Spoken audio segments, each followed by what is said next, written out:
Olá, gente, voltamos agora. Vamos lá para Sofonias, capítulo 1, versículo 2.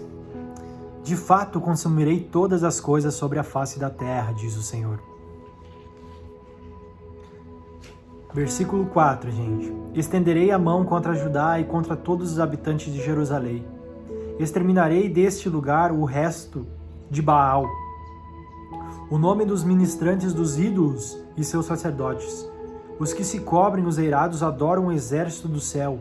Aqui fala sobre astrologia. E os que adoram ao Senhor e juram por ele e também por Milcom. Milcom era um deus naquele tempo. Falsos deuses, idolatria, né? Os que deixam de seguir ao Senhor e os que não buscam o Senhor nem perguntam por ele. Olha só, Deus falando que consumirá as nações em que se prostituem e não querem saber do Senhor. Então, aqui fala, os que deixam de seguir ao Senhor e os que não buscam o Senhor, nem perguntam por Ele. Ou seja, Deus, Ele está pronto a se manifestar, se revelar para todas as nações. Porque Deus se revela àquele que o pergunta, que o chama. Agora aqui, gente, o versículo 7, o dia da ira de Deus, do Senhor. Cala-te diante do Senhor, Deus, porque o dia do Senhor está perto. Pois o Senhor preparou o sacrifício e santificou os seus convidados. Gente, olha isso. Pois o Senhor preparou o sacrifício, Cristo é o sacrifício. E por meio do sacrifício ele santificou os seus convidados. De quem ele está falando aqui? Da igreja. Ele está falando da igreja, gente. Estou olhando aqui, desculpa, estou meio perdido. É aqui que eu vou olhar para você. Olha só, versículo 14. Está perto o grande dia do Senhor. Está perto e muito se apressa. Atenção, o dia do Senhor é amargo e nele clama até o homem poderoso. Lembra do livro que João comeu e era amargo no estômago? Que o dia do Senhor, a revelação desses dias eram amargas. Olha lá, versículo 15. Aquele dia é dia de indignação, dia de angústia e dia de alvoroço e desolação, dia de escuridade e negrume, dia de nuvens e densas trevas, dia de trombeta e dia de rebate contra as cidades fortes e contra as torres altas. Trarei angústia sobre os homens, e eles andarão como cegos, porque pecaram contra o Senhor, e o sangue deles se derramará como pó, e a sua carne será atirada como esterco. Nem a sua prata nem o seu ouro os poderão livrar no dia da indignação do Senhor. Mas pelo fogo do seu zelo, a terra será consumida, porque certamente fará destruição total e repentina de todos os moradores da terra. Gente, isso não se cumpriu. Isso aqui está determinado para os dias da trombeta, de tocar o rebate, onde Deus se indigna contra as nações. Entendeu? Capítulo 2. Concentra-te e examina-te, ó nação, que não tens pudor, antes que saia o decreto. Pois o dia se vai como a palha, antes que venha sobre ti o furor da ira do Senhor. Sim, antes que venha sobre ti o dia da ira do Senhor. Ou seja, o Senhor alertando, arrependam-se. Venham para o Senhor, antes que chegue esse dia, porque os dias se consomem como palha. Eles passam apressadamente. Vamos lá.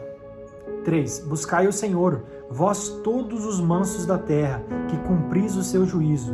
Buscai a justiça, buscai a mansidão. Porventura lograreis esconder-vos no dia da ira do Senhor?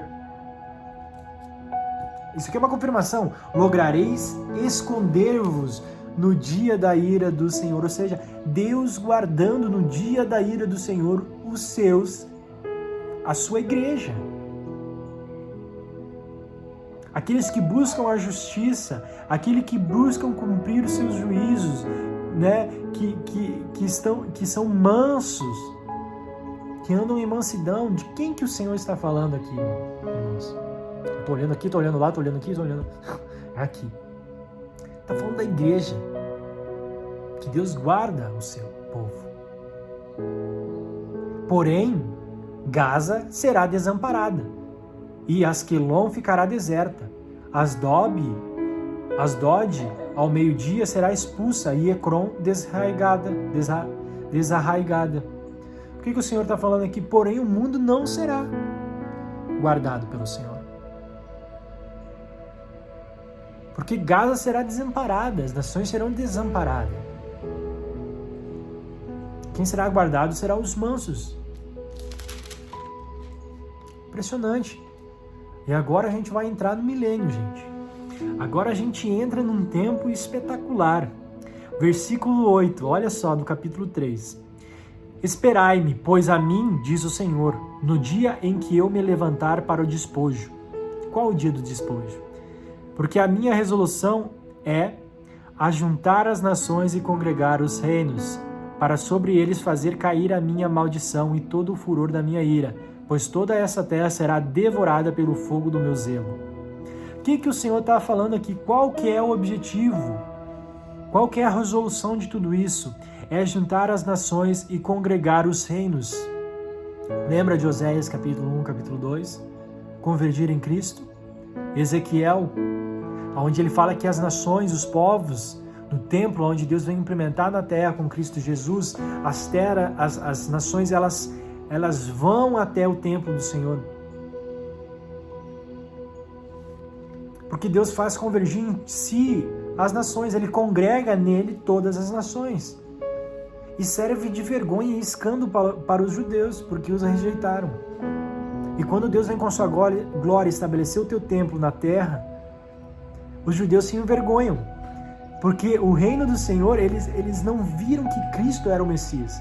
E a vergonha cai sobre eles.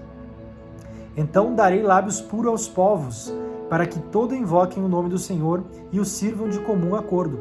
Ou seja, ele fala aqui, gente, que o mundo inteiro, todos os povos terão lábios puros. Quando que isso aconteceu? Isso não aconteceu, isso está designado quando o Senhor voltar e fazer convergir em si todas as nações. Olha só, da além dos rios da Etiópia, os meus adoradores, que constituem a filha da minha dispersão, me trarão sacrifícios. As orações dos santos. Aqui está falando sobre algo que a gente não vai entrar agora, mas sobre os escolhidos dos povos para ir até o templo onde o Senhor vem em Israel, em Jerusalém, estabelecer, prestar serviço. Mas o seu sacrifício não é mais de animais mortos, e sim a oração, a gratidão, a oração de lábios puros. Naquele dia não te envergonharás de nenhuma das tuas obras, com que te rebelaste contra mim. Então tirarei do meio de ti os que exultam na sua soberba, e tu nunca mais te ensoberbecerás no meu santo monte. Mas deixarei no meio de ti um povo modesto e humilde, que confia em o nome do Senhor. Porque serão apacentados, deitar-se-ão, e não haverá quem os espante. Serão apacentados por quem? Por Cristo, gente. Canta, ó filha de Sião, rejubila, ó Israel, regozija-te e de todo o coração exulta, ó filha de Jerusalém. O Senhor afastou as sentenças que eram contra ti e lançou fora o teu inimigo. O rei de Israel, o Senhor, está no meio de ti, tu já não verás mais mal algum. O rei de Israel, Cristo Jesus, está entre as nações, os povos. E a sentença que estava sobre eles, por meio de quem? Do inimigo, foi lançado fora. Olha só o versículo 17. O Senhor, teu Deus, está no meio de ti, poderoso para salvar-te. Ele se deleitará em ti com alegria, renovar-te-á no seu amor, regozijar-se-á em ti com júbilo. Olha só que tempo maravilhoso, o tempo que o Senhor ele se deleitará nas nações. E as nações andarão alinhadas com o que Cristo, com os juízos do Senhor. Vamos lá para Ageu agora? Ageu capítulo 2, verso 6. Pois assim diz o Senhor dos Exércitos: ainda uma vez, dentre em pouco, farei abalar o céu, a terra, o mar e a terra seca. Farei abalar todas as nações, e as coisas preciosas de todas as nações virão, e encherei de glória esta casa, diz o Senhor dos Exércitos. Minha é a prata, meu é o ouro, diz o Senhor dos Exércitos. A glória desta última casa será maior do que a da primeira, diz o Senhor dos Exércitos. E neste lugar darei a paz, diz o Senhor dos Exércitos. Ou seja, a casa, o reinado, Cristo vindo, ele dará a paz por entre as nações, e a glória dessa casa será muito maior do que todas as outras. Vocês conseguem entender o que o Senhor está falando a Ageu?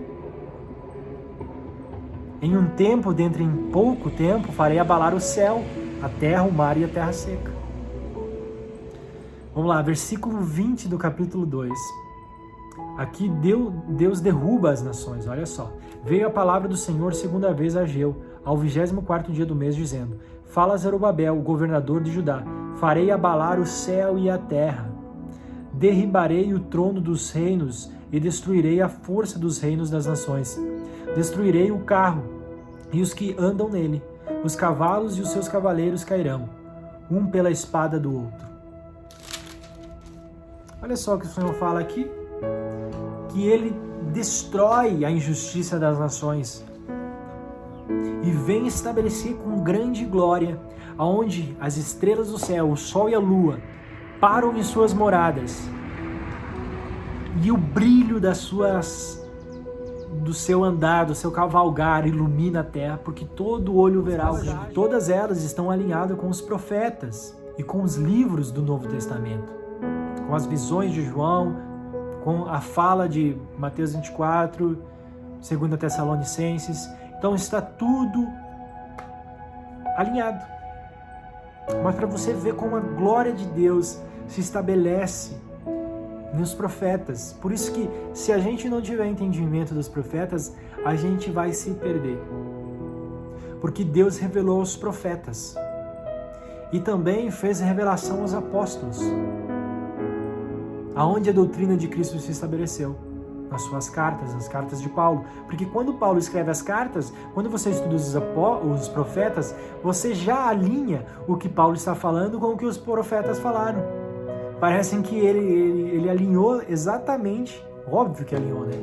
Exatamente o que os profetas estavam falando, e com o espírito da revelação, determinou o tempo exato daquilo. Então, Paulo ensinava, Pedro ensinava sobre a volta do Senhor Jesus usando os profetas, usando o que o Senhor Jesus falava também. Primeiramente, porque o Senhor Jesus falava alinhado com os profetas. Então, gente, é isso. Eu queria compartilhar só esses breves textos desses 4 profetas que estão alinhados com o que o Senhor fará entre as nações, como ele revelou o coração dele aos profetas. Forte abraço, espero que você cresça em conhecimento e nos vemos nos próximos vídeos. Deus abençoe.